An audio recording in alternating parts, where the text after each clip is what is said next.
Recently I came across this book. It was written by YouTuber Gator Jake. I'll have a link to his channel in the description. It is What We Get Wrong About Crocodilians. I don't know an awful lot about Gator Jake. I do know he has become an alligator trapper. I believe he's from California originally, if I'm not mistaken, which I very well may be. And that he fell in love with crocodilians at the age of 3, probably about like me, but unlike me, he actually pursued his dream and he went on to become an alligator trapper, as well as a YouTuber who makes a lot of really great videos about crocodilians and this self-published book. So, figured we would look through it. Now, this book is rather short. It's not counting, even up through the bibliography, it's about 64 pages. But it's a rather pleasant book. I'd say the reading level is probably, maybe 6th or 7th grade.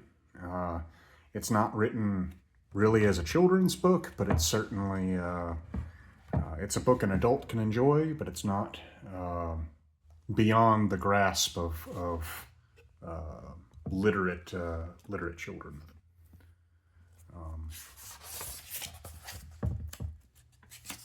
He has some pretty good pictures. The paper stock is sort of a smooth printer paper feel to it. And he just goes through a number of what we'll call myths of crocodilians. The first one being that they are a living fossil. A common trope you'll hear people say is that crocodilians haven't changed in 200 million years or something. And that's just patently false. There has been a huge diversity of crocodilians. It's just the semi-aquatic versions that we see today are one of the most successful and repetitious forms that they have taken over the years. But there have been a number of others, and he goes into that. You've got the snout rule, which is about ways that people say you can differentiate crocodiles from alligators, but they don't really hold true necessarily, at least not in all cases. So, crocodile tears.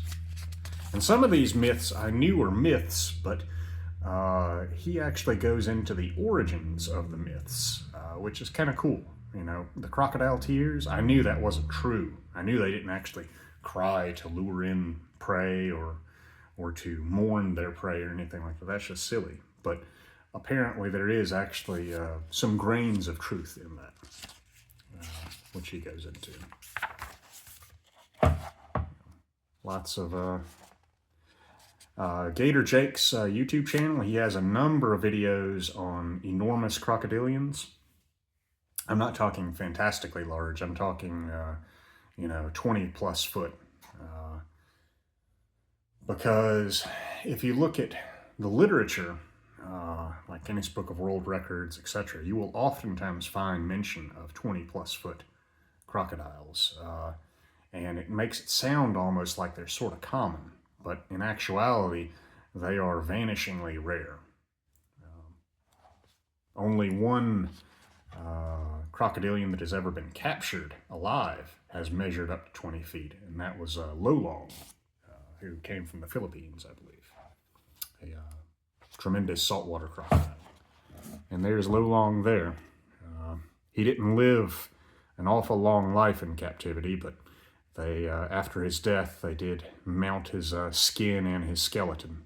So you can continue to see how large he was. Some of these myths I had no idea were myths. But many of them were familiar to me. Alligators living in sewers. That's a classic urban legend. And everyone knows it's false, but what everyone doesn't know is there is a certain degree of truth to it, which he goes into. The story behind it is fascinating.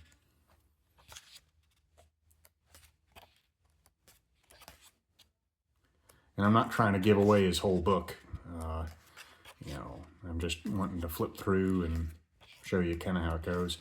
Nice little book. It is, I would say, it's a pleasant read. I read it all in 2 evenings, and I read about 80% of it in the first night I had it. You know, just leisurely evening wind down reading. And I can say I recommend it. He sells these for about $15 on Amazon, I believe. You could argue that's a little bit pricey for a 60-page book, or a book in the 60-page range, but at the same time, he put a lot of work into it, and it turned out well, I'd say. So that's about all. Have a good night.